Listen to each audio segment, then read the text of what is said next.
So glad that you could join us this evening. This is the 14th edition of Stepping Into Ourselves, a gathering of priestesses. And tonight we are blessed with two absolutely gorgeous women. I mean, the beauty scale is just off the chart tonight with our guest, ALisa Starkweather, who is a visionary and is a founder of the Red Tent Temple movement. And she is joining us from somewhere in the East Coast, deep in the Maine woods or something, I don't know. And Sylvia Brallier, who is a co-director of the Army of Good Girls, a woman's entrepreneurial and philanthropic organization focused on e-learning courses in entrepreneurship and personal development. That sounds interesting. We should have a talk later. I do a lot of work in the entrepreneurship field. And Sylvia is joining us from somewhere in Northern California, north of Berkeley. You know, that's a lot of territory when you consider north of Berkeley. I mean, between there and Weed, you've got a lot of it. Anyway, we're doing well, and we're glad that you could join us tonight and be with us. We've got people coming in from Brazil and Chile and Australia and another person from Maine. We've got somebody, we've got people from San Diego. Thank you for joining us tonight. And, oh yeah, we've got we have somebody from India tonight. Very good. And we are based upon the anthology, Stepping Into Ourselves, an anthology of writings on priestesses, and it was published by Goddess Inc. Ann Key and Candace Kant are the editors and also writers in it. And you can get the book at goddess-inc.com. And if you use the word summer 2014 in the bonus code, you'll get a 15% discount, either on the ebook or on the physical book. So I want to extend that to you. And that's what you get for just watching this show. We already gave you 15% off. And we would appreciate it if you would buy it from Goddess Inc. instead of that other company. You know the one I mean? Because this thing was not cheap to publish. I mean, look at this. If nothing else, you can use it as a paperweight. But the truth is, there is great writings in here. And if you just savor it and just read one piece a week and think about it, you have got an incredible lesson for the coming year. So, ALisa and Sylvia, the question I always start with, and we're going to start tonight with ALisa, is what drew you onto the path of being a priestess? The broadcast is now starting. All attendees are in listen-only mode.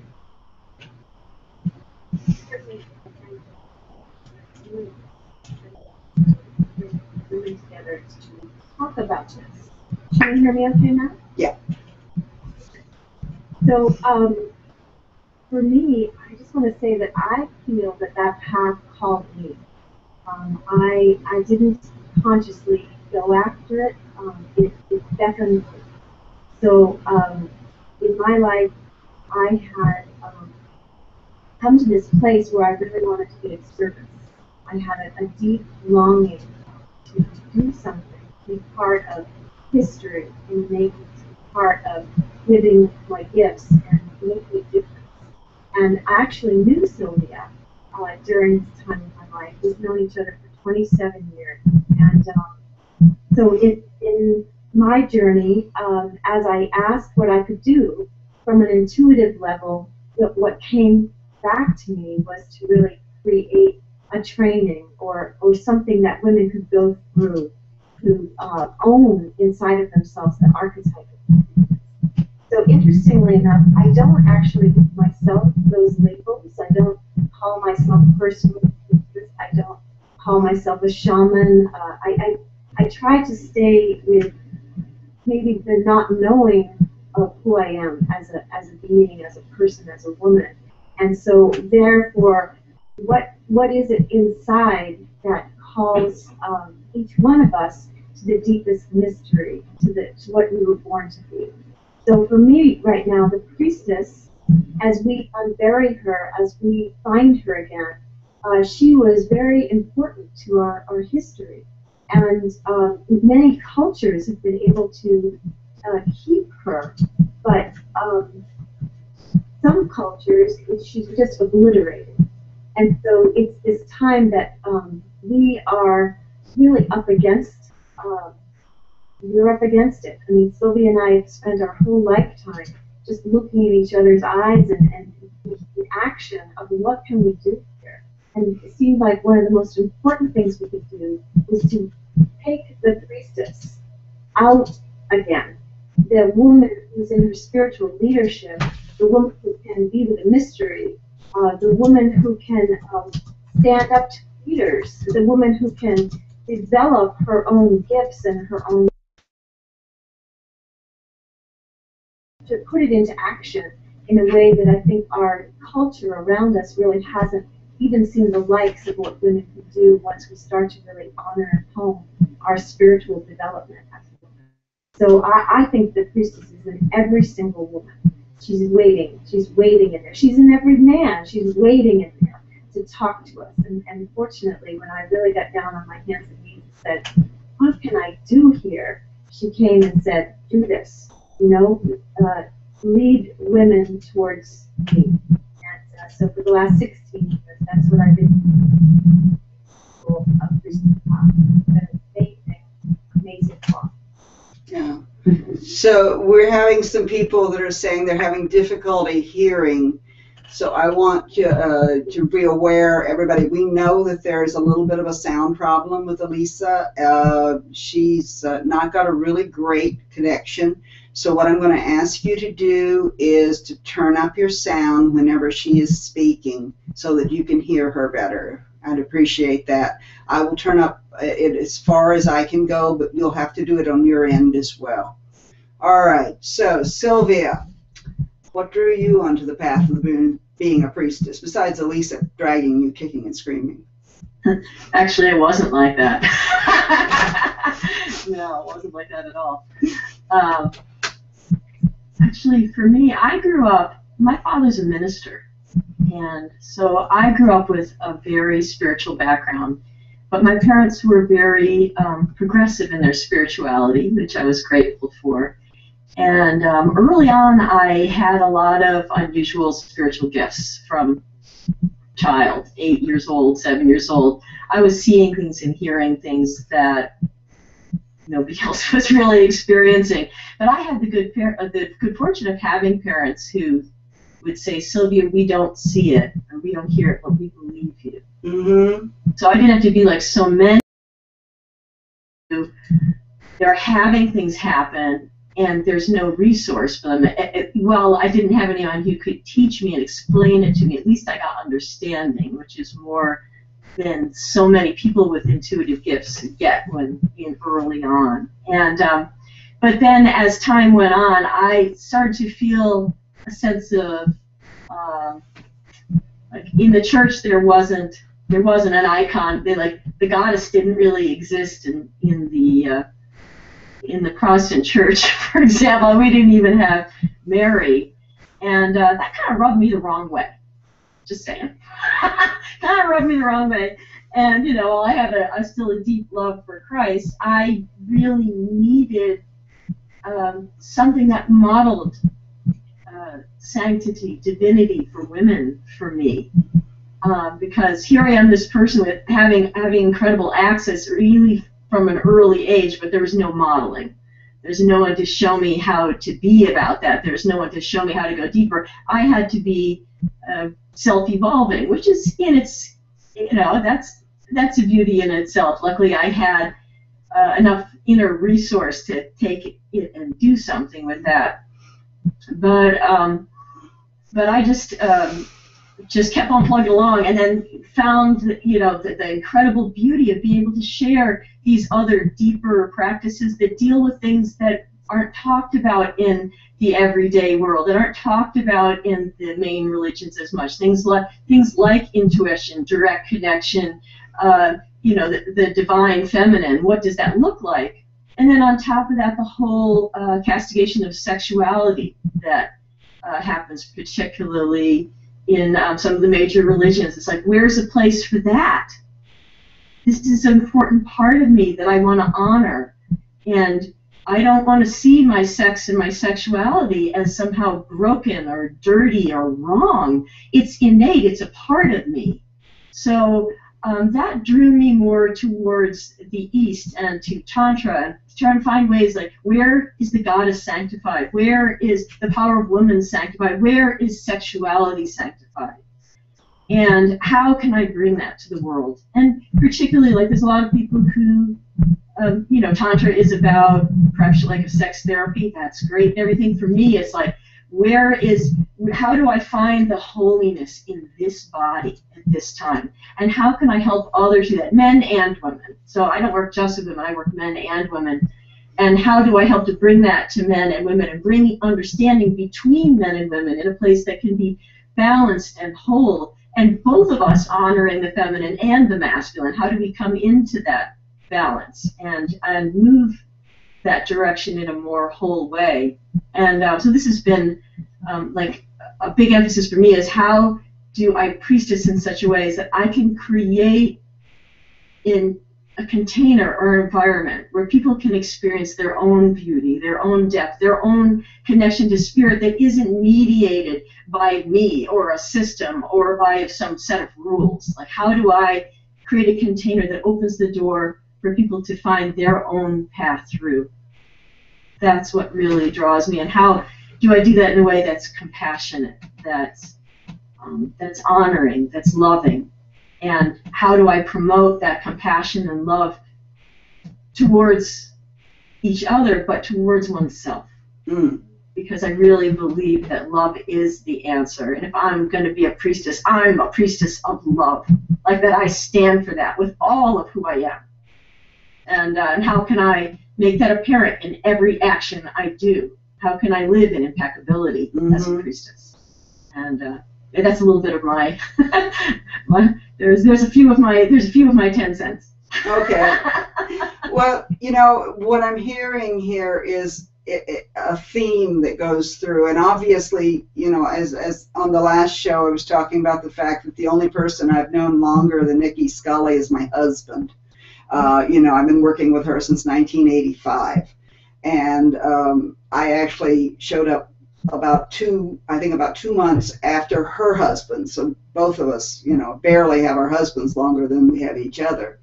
And but here, what I'm hearing is that you have a very congruent relationship that has transpired over many years and has grown. And I know that you're now living separate and not anywhere near each other.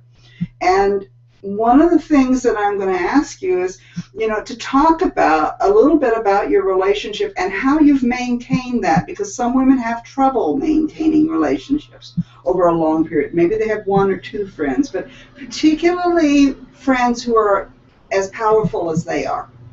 It's sometimes a little difficult. And I hear that, Sylvia has dedicated her life to love, and that ALisa has dedicated her, self to bringing about wisdom and knowledge.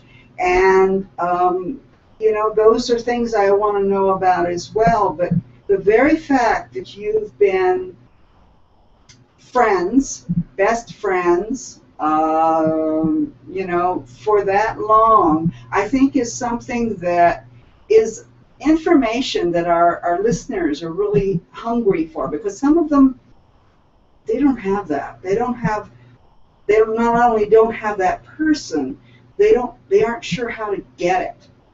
So I'd like you to comment on the fact that, obviously you're both incredibly sweet and wonderful people who never argue, but yeah, right. So if you would comment on that, as well as where you sort of looked into each other's eyes and said, what are we going to do? Are we going to start a movement? Are we going to start a church? Are we going to start, we're going to go out and burn our bras, what are we going to do? So let's start with you, ALisa, and please come as close to the microphone as possible. I hate to ask you to do that because it will distort your face, but yeah. Okay, can you hear me okay? Yeah, you come a little closer. I'm about as close as I can get. Can you see if you can turn your sound up a little bit more? Yes, everything on the sound is up to its maximum degree. All right, okay. No, I don't think there's anything you can do there. Okay. I'm going to push you up here. I'm talking pretty loud on my end. Okay.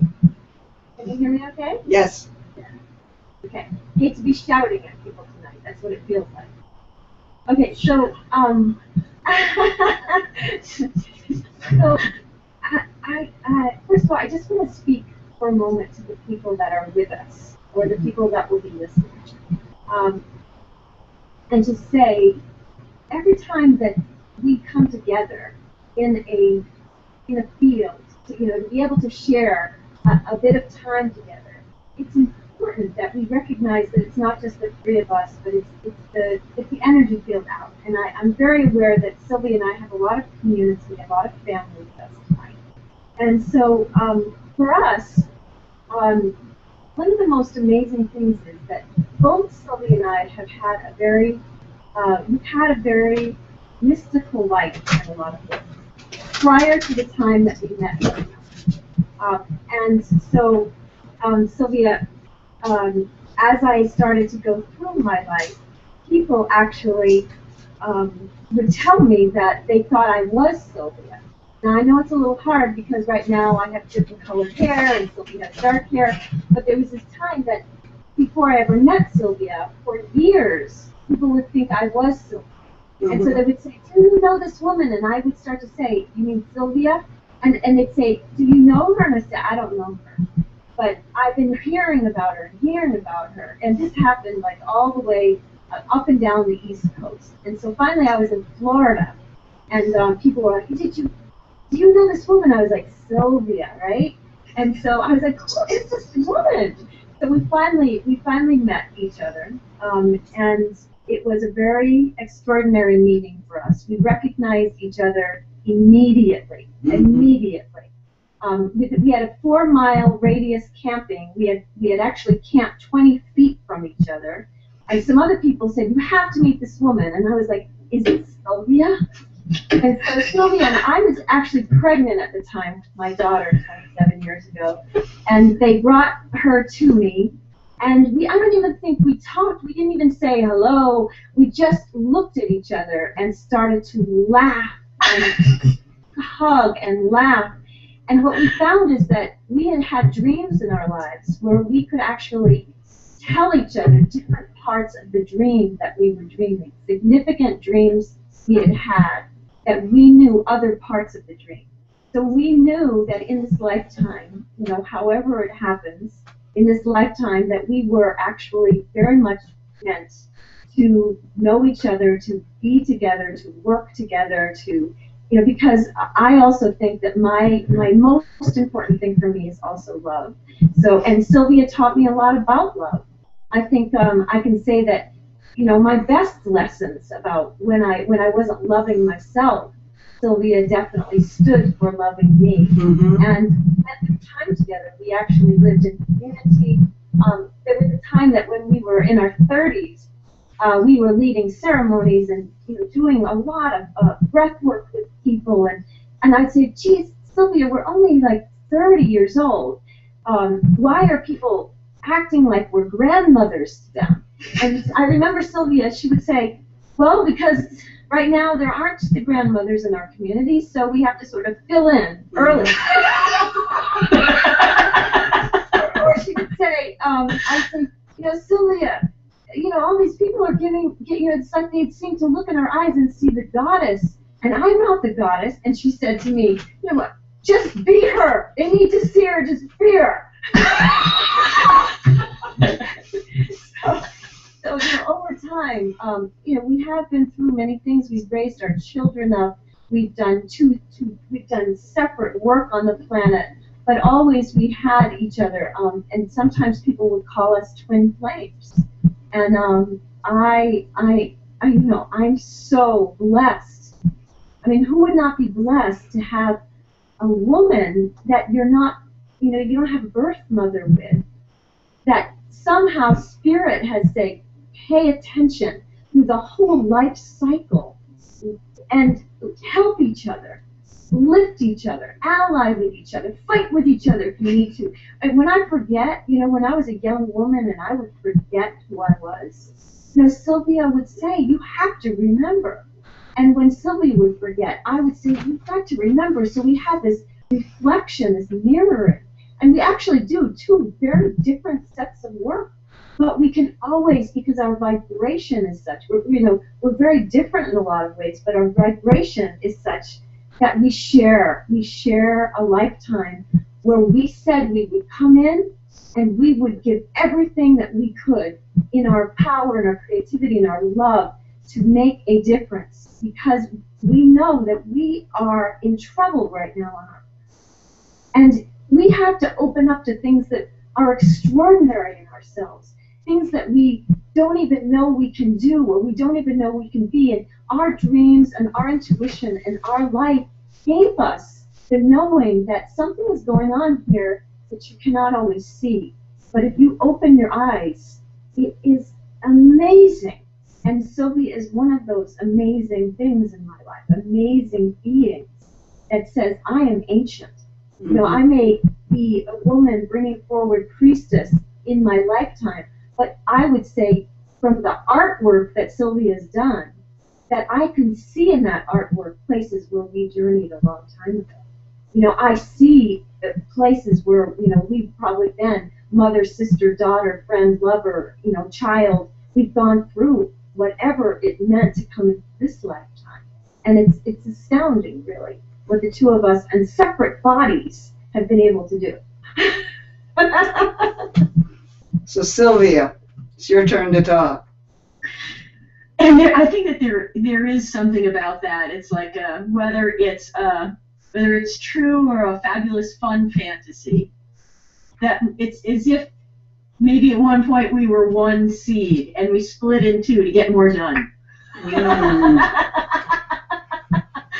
But we've always maintained our individuality, so it's never been a total melding because we both have our different ways of being. But one of the beautiful things that has been what we like to call the another meeting of the Mutual Adoration Society. We're with each other like, oh no, you're so much more amazing than me. Oh my God, no, you're so.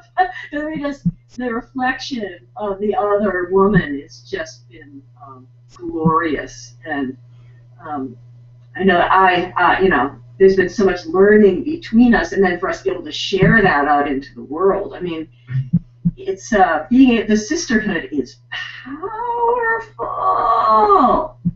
and society, intentionally, unintentionally, however it is, gives this whole thing about competition and kill the queen, and we've got to fight against each other to see who's gets the this or gets the that or gets the adoration. No, it's just like people learning about network marketing. When we come together, we're actually stronger when we support each other. When we it makes everyone stronger. So we don't have to compete. We can really ally. And this is important. This is particularly important for really powerful sisters out there. Don't compete. That woman is your sister. You've got work to do together, and together you can do so much more. In the book, one of the things that I talk about that's really important to me has to do with impeccability, integrity, how you go about being a priestess in a way that's on a higher order. And to my mind, part of what that higher order is how do we watch out for each other as sisters? How do we do that? And how do we do that in a way that lifts everyone up? How do we watch out for things like kill the queen? It's like, okay, now we're going to cull that one. Oh, come on, people, let's not go there. It's like, if we want to create new models for spiritual leadership, we need to bring with it a whole new set of rules that has to do with how are we going to honor each other? Mm-hmm. How are we going to lift each other up? How are we going to be when, you know, we all make mistakes? How can we be with each other in a way that's compassionate, that helps to move the whole thing along? And if our friendship is a model for some of that, oh, right on. That's what I got to say. It's like, sisters, how can you do that for each other in your communities? Or you get, there's one group on one side of town and the others on the other side of the track. Come on, get. And I think that's part of the beauty here, is that we're so much more powerful when we come together, and we know that, and we have to teach that to everyone so that we can survive. This isn't just women getting along. This is women showing the world how it can be done. How can we come together? How can we have compassion in the face of our own mistakes or others? How can there be a place for redemption? How can there be places we do lifting up and create models for that? And so I am just incredibly grateful for my beloved sister ALisa and what she brings to the world, and so much honor. And may we all learn how to honor each other and realize that that's where the big juice is. Yeah, and I also want to say that I don't think Sylvia, as I started to see what she's doing, what she was capable of, where her creativity would go, you know, where her depth would go, it blew my mind, because I think there was a part of me that wanted to stay small. And so Sylvia was like, don't do that. You're here to bring it. And so, you know, I'd want to hide, or I'd want to go somewhere and say, you know, you go forward, you do it, I'm not going to do it, you do it.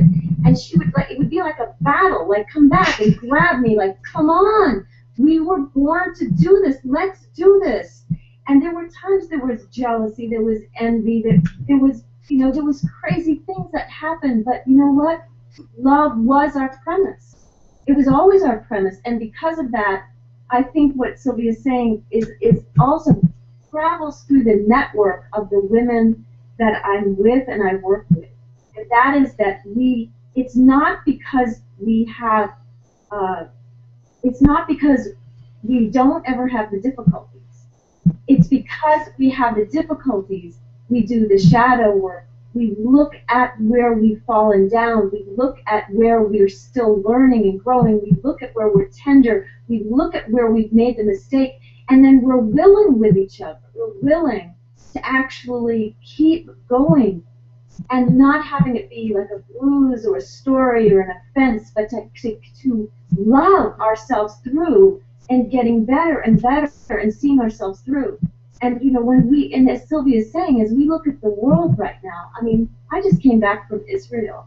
Zohar may be here tonight on the call, and I saw so many beautiful women, beautiful women, and I left the day things began to escalate. And I cannot, I mean, right now, all I can think about is these mothers lost their children, and I think, we have got to find a way of knowing that there's been pain or destruction or difficulty or war. How do we get ourselves internally and externally to the place where we can keep on finding our humanity, our love, our respect, our honor? And it's a friendship like this. They seem like, oh, well, they just happen to be really good friends. It's like, no, we did the work. We did the work. And to do the work is what we stand for. Not to just do the work and say we're doing the work, but to really do the work. And I think that is throughout our work with people, is that we're also doing the internal work ourselves and with each other. And then we can actually offer something in this world that says it's very possible to heal things, to heal trauma, you know, to heal. I mean, we have enough now with what we're not being good enough or not being enough. Now we have to think, how much can we be? how big can we get? What is it that we don't even know we are yet that we can be now? And that I just have to look in Sylvia's eyes and the many eyes of women and men who are likely with us tonight, and know that we are capable of extraordinary things. And I have seen them, and I've witnessed them, and I'm a part of them. And I said I wanted to be part of being a woman in history with other women, and that's what we're doing. That's what we're doing. And bringing back the priestess, and I see it a lot like a verb, priestessing, is an important part of our spiritual and our powerful leadership on the planet. Well, I want you to know that we've had several people who have put in comments of how much gratitude they have to what you're saying, and they just can't wait to share this with their priestess sisters. So you're really touching a place in the hearts of our listeners that they need to hear. And I think, you know, one of the things that I know, I was a relationship counselor in one of my lives in this body. And most of the people that I worked with were wanting to work on a relationship with either the opposite sex or their opposite sexual partner. And they really weren't working on their relationships with their friends. And how you are in relationship with your loved ones is how you are in relationship with your loved ones. It doesn't matter what body they're in or whether it's a friend or a mother or a sister. And this was something that you know, I had a lot of difficulty with some of the people that I was counseling, because they would come to me and they wanted to be in relationship, but they wanted to be right. They basically would rather be right. They'd rather be dead than wrong, was basically where they were coming from. I mean, it was practically at that level, because no matter what they wanted me to do was argue the case that they were right, you know. And they were, so many of them were having trouble with their loved one, their spouse of whatever sexual flavor that was. But when we would talk about their relationship with their mother and their sister and their friends, what would come up is, I don't have any girlfriends, or I don't have any friends, I don't know anybody. I have acquaintances, I have people I work with. And it soon became apparent to me that the issue was not the relationship they had with others, it was the relationship they had with themselves.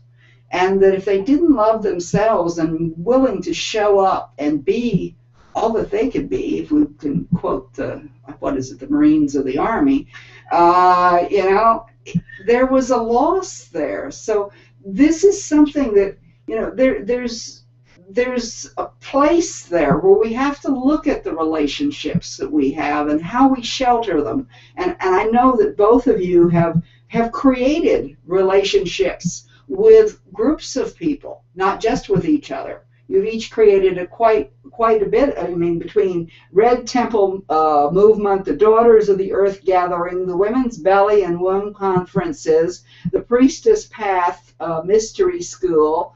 You know, I mean, when I just go down those lines, I don't know, Sylvia, I only have from you the Army of Good Girls. I'm not sure I'm allowed in that one, by the way. Yeah, no, yeah, there's other things. So, yeah, never had that particular label put on me. So, you know, talk about it now. How do we, you know, express our relationships now, not just with each other, but as you've expanded it out into these larger groups where, in a way, you're the leader, but at the same time, you, as you said earlier, a lot of the people were your same age. They were your same, you know, or maybe even older, and they were coming to you as leader, but there's still that, you know, relationship thing that has to be dealt with. So I'd like you to go, you know, explain how you've managed, because this is not the way most women today think in terms of building relationships, building all these organizations, or they think in terms of relationships with very few people. In fact, most women I know have very few friends. They have lots of acquaintances, but they have very few friends. So, yeah. I feel really fortunate because I have so many friends that I can't really even count. Yeah, sure, like anyone, there's going to be some that are closer than others. But, really, like as you were saying when you're talking about therapy, it's self-love is the first relationship. And if you don't really have self-love, it's really hard to do ownership when things don't go right. Because the ego is trying to defend its worth. And if you don't know your worth, the ego's got to be in there to save whatever little shreds you've got there. So when you really, when you can really go in and love and support that. And the thing is that sometimes we didn't get that as a child. Sometimes we didn't have parents who knew how to support each other. So there's a whole reparenting process that has to happen. Part of that is we might do that, but part of that might be how do we choose the friends that we have.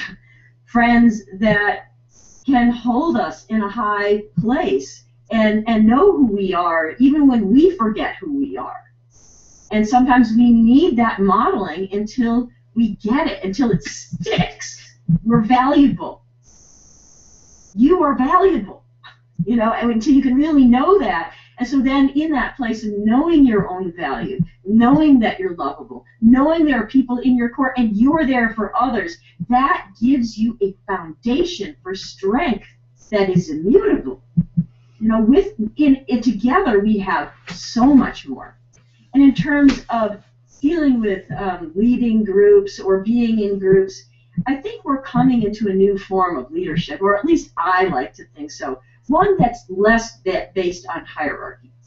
Now in my groups, like some of the groups that I lead is I have the Tantric Shamanism Mystery School, Shama Soma Practitioners Training, other trainings that I lead and whatnot. There's this sense that yes, I'm leading it and I do direct it and I do make decisions, but it's this light holding. I'm holding a container that we're all inside of, and I'm tracking where the entire container is moving instead of saying, this is the track the container is on, you guys are on it. I've made my plan and now I'm sticking to it.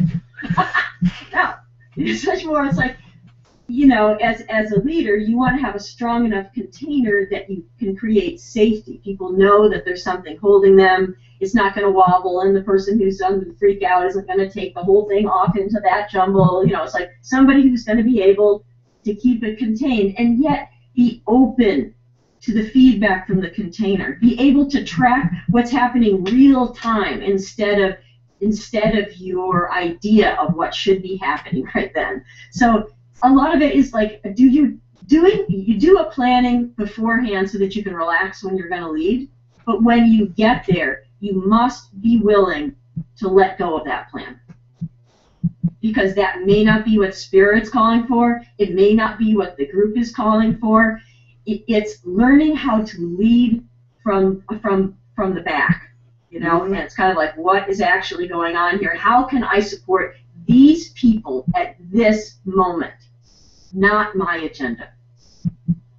And that's part of what changes the dynamic, because everybody's voice matters. Even if it's a voice that's just like, I'm watching your body language and I can see you're ready to run. You may not say a word, but I heard you. So it's like being not so full of yourself as a leader that you're the only voice that matters. I'm listening to the silent voices as much as I can, and to the ones who are speaking to me. And then together we move the container forward. And it's this sort of consideration that we need to move through with many of our interactions. How do we move from a place of dictating to tracking? That's part of the answer to that question. Yeah. So, ALisa, you'll have to come close. Sorry, sweetheart. All right. So, first of all, Sylvia is when I listen to you, there's an intensity about you that I just, so you got it. When you have these friendships with women, it's lots of love, intensity, the ferocity, so sometimes we back up and we think, oh, I feel so small compared to that, that's who she is. When you just look and see this love screaming and this intensity, and you have that sense that, wow, I can meet you there. I can meet you in that fire with let's bring it, let's bring it forward. And so I was thinking that that one of the things we didn't mention in our friendship that is very worth mentioning. I mean, all of what you said was gorgeous, Sylvia, but one of the things I'm thinking, and I also concur with Sylvia, absolutely. This is the way that I also see things. I really don't like the roles that people are. I think that's a bit of patriarchy and hierarchy, and it's actually why I don't call myself a priestess, because I think we still aren't out of patriarchy enough to know that we could put that back inside of a hierarchical placement in terms of training, in terms of who's who. So the one thing that we didn't mention is that Sylvia and I also have been part of communities, multiple communities, spiritual communities, dance communities, herbal communities, communities that we taught in together and learned things, communities that had values of peacemaking, mediation, rites of passage, being able to really have circles, have a shadow works, being able to do our trauma healing in community together. But this is going to create and foster this sense of, once you see, like in shadow work or places that Sylvia and I have gone in breath work, when you see the leveling of humanity, like when up comes from the body itself the fears and the rage and the fear and the terror, and then we're on the end of the helping it to pass and go and move, and we're beholding what is so it's intense, and it's also beautiful because we're doing the healing work of that, and we see the possibility. And when people have this place where they're safe enough to allow this healing to happen, then in the presence of that, we are all in the presence of love. And believe me, Sylvia and I aren't thinking about being a teacher or leader. We are humbled to our knees of just what it's like to be with humanity when humanity is going through its stages to clear out so that we can get to our truest selves. And in that place, we just love. We just open up the throttles and love with everything we have. We hold, and we get to be transparent in that. We get to be ourselves. We get to cry. We get to, be with our own stories. We don't have to come from a place of being someone who knows more. We're actually in the organic. This is us. We are part of this living moment right now. What are we going to do in it? And so many things that I think Sylvia and I have been standing for, and Priestesses being one of them, or the Red Tent movement, or for the Army of Good Girls, or so many things, so many new paradigm ideas, is that we have to do our own work in that. We can't hide behind some I know it and you don't. In fact, the best place to come is we're part of the great experiment, and we don't know, and we're going to get used to being with the unknown and find the strength in being able to go in our powerful, beautiful selves forward with our hearts open, even though things are crashing around us, with our arms linked together, even though we feel so alone, with our sense of what's possible with all this creativity that we can be inside of. And it's created a life that it's kind of impossible to describe in some ways. And we really invite you to not think, oh, here's these two women, they've had these friendships, but to come through these hurdles that we've stood for our whole lives, to go, come this way to what is more possible and what is needed for all of us right now on our planet. Yeah. It's so important. Yes! Yes! I'm in! I think that it's so important for us to realize, I mean, Raven was reading something to me earlier that she had read on Yahoo that said that there's a mass extinction coming. And I says, oh, is the meteor going to hit us? And she said, no, it says it's coming from humans. And I said, well, we've been doing that for 10,000 years. So, but we're doing it a lot faster these days than we were doing it 10,000 years ago. We've gotten much better at it. We are much better at it than we ever were before. And when we look at, I mean, I know you just came back from Israel, and when we look at people who are literally brothers and sisters, I mean, genetically, there is not a lot of difference between the people of Israel and the people of Palestine. And they lived together side by side for thousands of years. And now we see them in this terrible conflict that seems to have no resolution that is going to make anybody happy. And we look at the people that we are living with, and you know, it's like we have to contain that peace within ourselves, but at the same time we have to speak out whenever we see that someone is in pain, or someone who does not have a voice cannot express themselves. And I think that that's part of the work that you two are doing, and doing so well, is that you are holding the space for someone to express the pain, the anguish, the joy, the delight that is in their life. And by doing that, you have created something far beyond what you probably had in mind when you started. Yeah, empowering people is the name of the game, because I figure if I can help one person, that's a beautiful thing. If I can help a person who's going to help 20 people, yes, and beyond and beyond. So we don't know the good that we do. Like, you may think, oh, I'm just helping this one person, but you don't know what that one person is going to do because you help them. You know, so there's an exponentiality that's at play here. That, you know, every moment, as far as I'm concerned, every moment counts. Mm-hmm. Every moment counts. So, and I'm here to be awake as I possibly can, spiritually awake, emotionally awake, you know, being savvy, you know, like not just, you know, knowledge from the inner worlds, but actually science, things like that, you know, functional in all the worlds. Love that. But how can we help people to have that kind of empowerment so that they can go out and create exponentiality and be in this place of real commitment to every moment?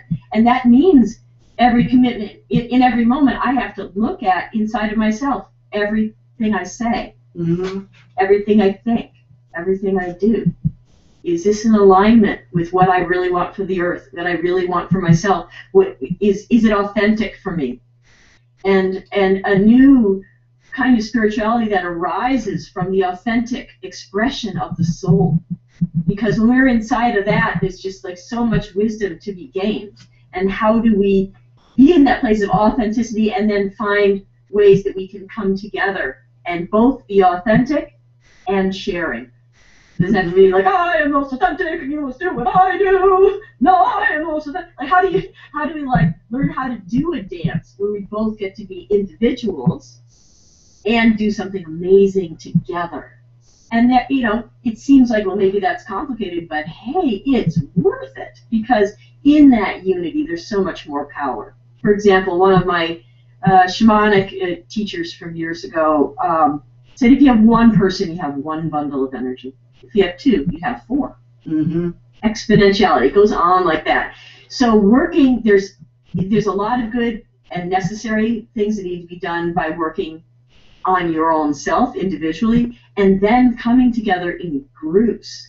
The power of that is amazing, spiritually and also in terms of, let's say you're trying to accomplish something, one person has one skill set, another person has another skill set, you put that together, something amazing can happen.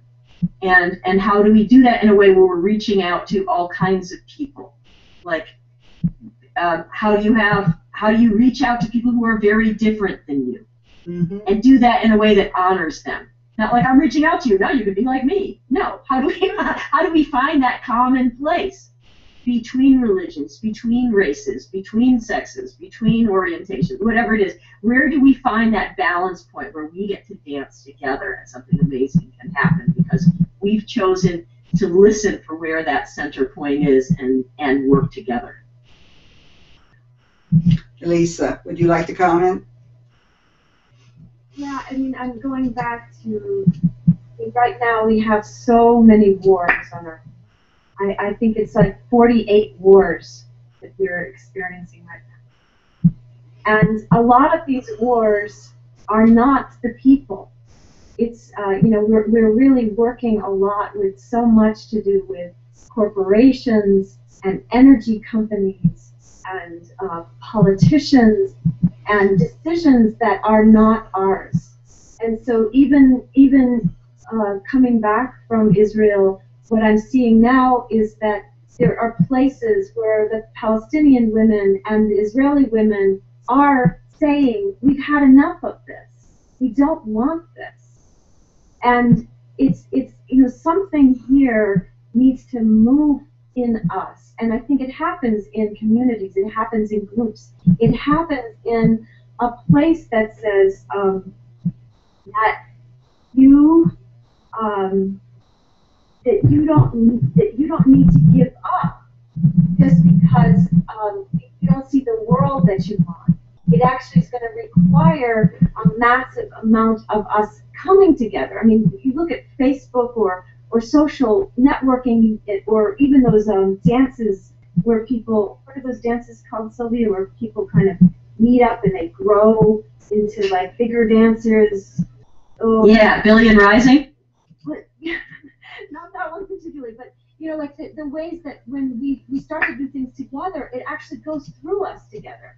So it's like, for instance, Sylvia and I, we've danced in our lifetimes. We've both been dancing. And so there might be a dance that maybe we're dancing together, but there's something that happens, and we've seen it happen, where it can go from dancing with each other to then all of a sudden, just on its own, the room of like 300 people starts to dance in one motion.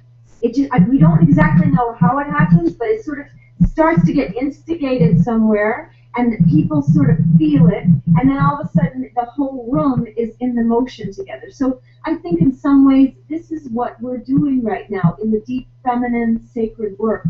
We're letting go of these rigid ways of this is the way it's done, you know, this is how it happens, this is what we need to learn, and we're blowing it up in the sand, and we're sort of going, all right, let's head out here and put our hearts together, our minds together, our spirits together, and see, when we say we care about life, when we say we care about each other, when we say that we're going to live in the kind of integrity that Sylvia is talking about, and that we show up in that, it does this rippling. And I've seen this. It's rippled out certainly in the communities we've been in and the communities that we've both founded and started and held, until it actually becomes a different fabric from what we're living in. And that's what, you know, that's what we're going to need right now, because we are in, you know, this extinction you're talking about. You know, this is the moment, particularly for women. What are we going to find out in this moment? Why is Priestess important right now? Because a long time ago, kings and queens consulted with women.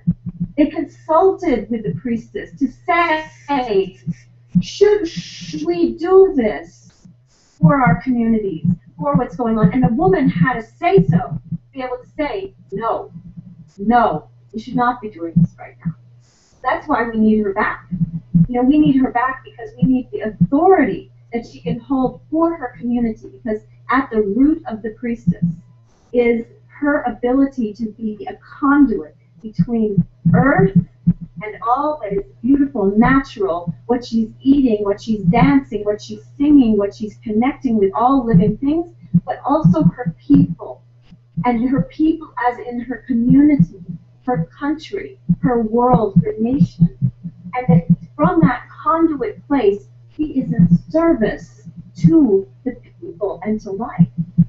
And so even if you don't relate to priestess, like, oh, I'm not a priestess, I'm not trained, just forget that. Source from you, the priestess who is calling you right now in your spiritual authority to stand for life and to stand in service to the people. And find other women who are going to believe in you, who see you, who lift you up, who meet you. And if you have troubles with them, if somehow they let you down, they offend you, they disappointed you, forgive them. See the good in them, see the power in them, see the beauty in them, and I swear, just by that alone, you will lift up higher together, and we'll be stronger together, and we got to keep going, because that is our choice and our opportunity. It is a gift to be alive right now. It is a gift to be connected in the ways that we are, and I feel so blessed. I feel so blessed to be alive right now, even with everything going on. That's what we came here for. Sylvia and I came here knowing this is what we came here for, this moment. 100%. It's all in time, and part of what that takes is to really be in one's sovereign power and be the queen, be the king, be in your full power. And it's a kind of a queen that's not a power over queen. This is a queen who knows her own goodness, knows her strength, knows her gift, knows the strength on which she stands in, and then operates from there in that place of service, because the queen, the king, is the ultimate servant. Mm-hmm. They are not there to do their will. They are there to do the will of the entirety. And in the sovereign archetype, there's that sense of deservedness. You deserve this place. This is your place. This isn't, let's make a paper crown and put it on and pretend. No, this is real. This is real life. And giving yourself the gift of sovereignship instead of being like, oh, I don't know, and I'm little, and I'm not sure, and that might feel safer because you've been told you can't have your power, or it's dangerous to have power, or if you're going to have your power, you're going to be shot down. Well, yes, that could be true, but this is the time, and we are the people, and we have to stand up even if we're afraid. Matter of fact, especially if we're afraid. I like George O'Keeffe said, I've been terrified all my life, but it hasn't stopped me from doing a thing. And we need to be those women, those courageous women and men who stand for what we believe and live it, are living manifestations. It's not just, we are against this and we want to push that. That's one aspect. The other is, how can we stand in what we want to see happen and make it happen? Uh-oh. Be the manifestation of that. Live and show up as how we want to see humanity. And it's not somebody else's job. It's not going to be Big Brother. It's not going to be the government. It's you and it's me. It's all of us together that have to do that. And I'm not saying it's easy. None of us are. But it's a hell of a lot more fun if we do it together. Mm-hmm. So it's that encouragement to know your value, and me just saying that isn't going to do it. But if you were to sit in a way, how would you sit if you were really in your sovereign? How would that feel in your body? What if you really accessed your voice? What would it sound like? What would you say? Mm-hmm. Start with playing pretend, because that's how we did it as kids. That's how we learned. Let's keep doing that, because it still works. So really coming together, and how can you reach out, help someone else in every day? Every day, what's one little thing you could do? Just being kind to another person. Lift them up. Lift their day up. That might give them the power that they need to do the next thing that they need to do. It might seem like a little thing to you, but a big deal for them. But just because you gave them a little dose of love, something magic happened. And you have that power. You have the power to make a difference every day. Yeah, I had a woman get in touch with me a while back, and she says, I don't think you remember me, but you did a tarot reading for me 22 years ago, and you told me to get out of a relationship with my husband, and she said, you saved my life. And she says, I'm in another relationship, and I want you to look at it. And I met the woman. I had no idea who she was. I don't know you know, I have no memory of ever having said anything that she claimed I said. But I, you know, was willing to be there for her and to support her, whether it was me or someone else that told her that, because someone told her that and saved her life. But you know, the other thing I was thinking as you were talking is a quote that my friend Brooke Medicine Eagle says, which is, she says, there were fist fights in heaven to be on earth at this time. We arm wrestled to be here now. You know, we are the ones we wanted. We wanted it so much we were willing to fight for it. And a lot of us act like, you know, we got sent here like we were sent to the outer rim in order to serve penance. We weren't. We came here. We chose it. We want to be here. We want to do this work. That's why we're here. And yeah, it's hard sometimes. And yeah, you know, you stub your toe, and yeah, sometimes people don't listen to you. But keep doing it. Keep stepping up. And, you know, get louder. Nobody ever said that, you know, the one who sits in the corner and whispers is the one that's going to be heard. If you're not being heard, step up.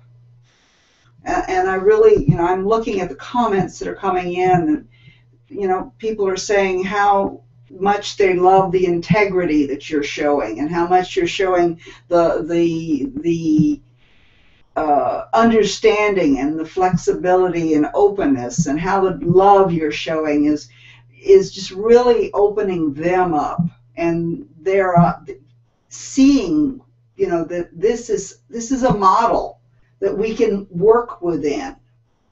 And, you know, we've had an opportunity here to create something new. This whole program is creating something new that's never been in the world before.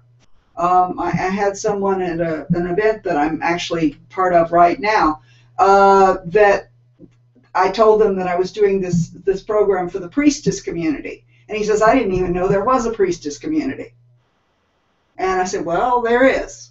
And, you know, we're here. Deal with it. So we are in the vanguard, and I believe truly it is necessary for us to step up. It is necessary for us to have our voices heard. And, you know, we've come to the end of the hour, and so now I'm going to ask you the last question, which is, what have you got going on now that you want people to know about? Well, for me, I have a Shamasoma training, which trains people with somatic hypnotherapy, how to go deeper into the fabric of the human experience through the body, mind, and help people to get to the next place in their work. So that's the one thing. And then I have a weekend coming up in Boston, September 5 to 7, called Dance into Being with Tantric Shamanism, which I'm teaching with Sapphire Boucher-Lyon. And that's sort of like an opportunity to have like real depth through fun. We're going to dance, we're going to play music, we're going to sing, we're going to breathe, we're going to be moving energy in our bodies and transforming our lives through celebration. So that's the focus there. So those are the two things that are immediate for me. What about you, ALisa?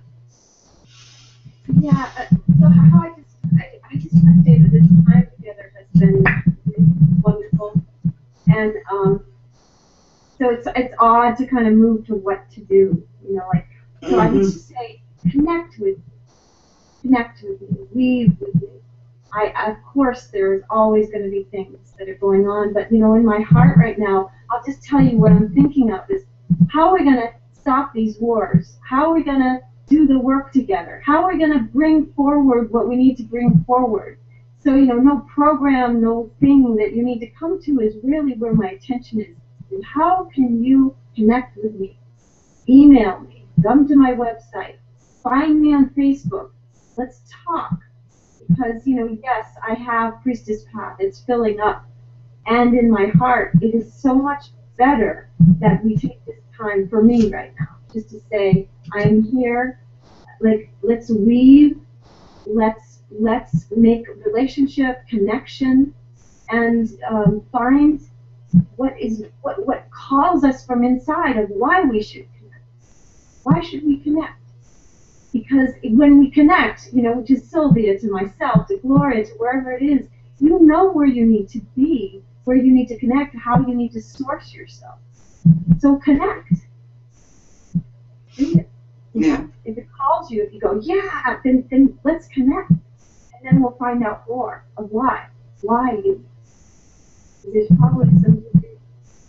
I agree with you totally, and I think that one of the most important things we can do is connect to one another from heart to heart, and to bring our voices together to be heard, and to stand together with all the women of the world. I mean, there's this story of the women in Africa that stopped a war because they got together and they decided that they were not going to give their husbands sex until they stopped fighting. The war was over in 5 days. So,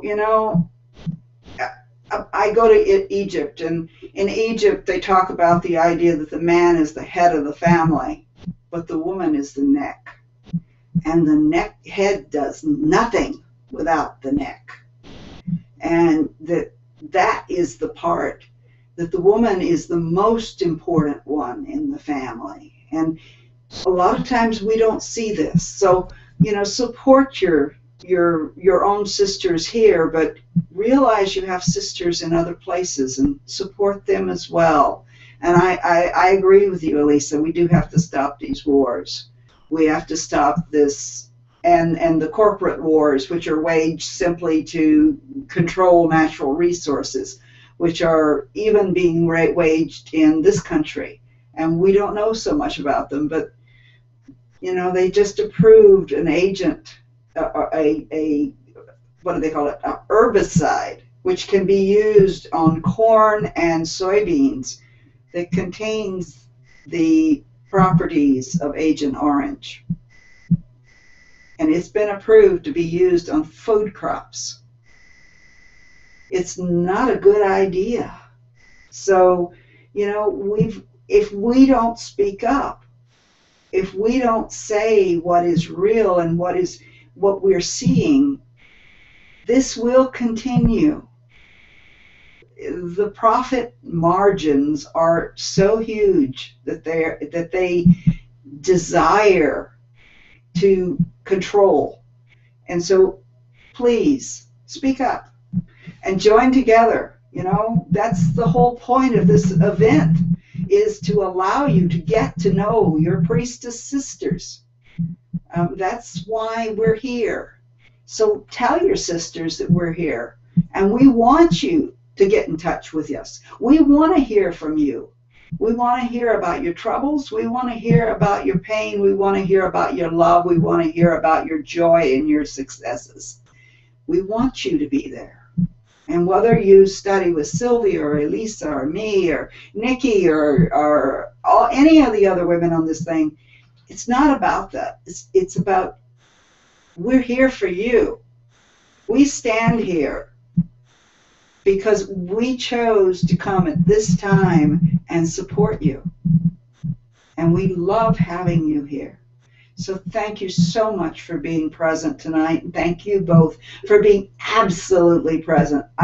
It was wonderful. And as every time the shows are getting better and better, I don't know how we can possibly top this one, but I do know that Ann Key, who is the editor and writer of Stepping Into Ourselves, will be here on Monday with the great Susan Weed.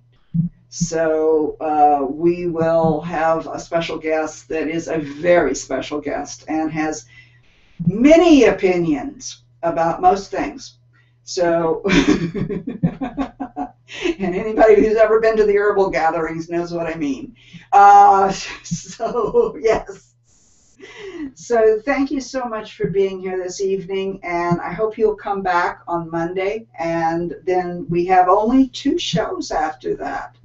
We have Max Dashu coming on Wednesday who is going to be doing a presentation for us from her recovered histories. And then she will be joined by Janine Kanan, who is coming out of chemotherapy. So, and then for our final show, we have Normandy Ellis and Nano Boy Nagel coming to us. So we have 3 shows left. And then we'll be doing some other things that are different. But for this program, that will be it. So invite your sisters, invite your priestesses, and look at these beautiful women and see the joy and the radiance in their faces and know that they are standing there for you. We came here to be for you, and we hope you'll join us. Thank you so much once more, and good night.